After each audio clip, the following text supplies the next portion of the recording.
Yo mga par, syempre as usual, nasa kalsada tayo syempre. Yan ang araw-araw na buhay natin dito tayo kumikita. Ay si Kuya, dyan pa talaga dumaan Kuya, may barrier na dyan Hindi lang talaga sa mga sasakyan na mga pasaway, pati rin sa mga tao. Lalim siguro lang iniisip ni Kuya. Anyway, yan na natin yung mga par. Mahalaga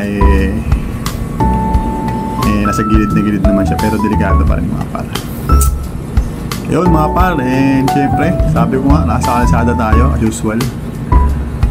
At eto, tignan nyo, ganyan dapat ng mga ambulansya mga par. Pag wala tayong laman, matuto tayong sumunod sa batas trapiko.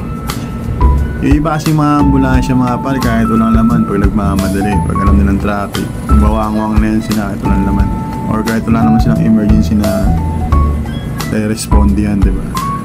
Kaya mas maganda kung lahat tayo may disiplina at maayos tayo mag-isip, malaki ang posibilidad na maging maayos ang lahat.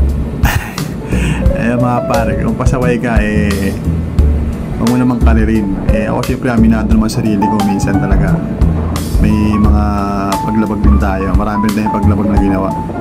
Pero hindi ko naman kinakalira yun. Siyempre ang lagi na sa isip ko is maayos, sumunod sa batas trapiko, sumunod sa mga batas, diba? Hindi yung puro kalokohan, hindi yung puro kakamote yan. Kamote na nga bansan sa atin Papatunayan pa natin na kamote tayo. Huwag naman ganoon mga par, diba? Yun lang mga par, syempre simpleng advice na naman yan. And sana may napulot kayo kahit singgunduling. Puro kalokohan mga par, syempre ride safe lang sa mga kapwa ko mananakay ng motor dyan, sa mga kapwa ko movie rider dyan. And mabubuhay sa lansangan. Ride safe na mga par. Yun, let's go.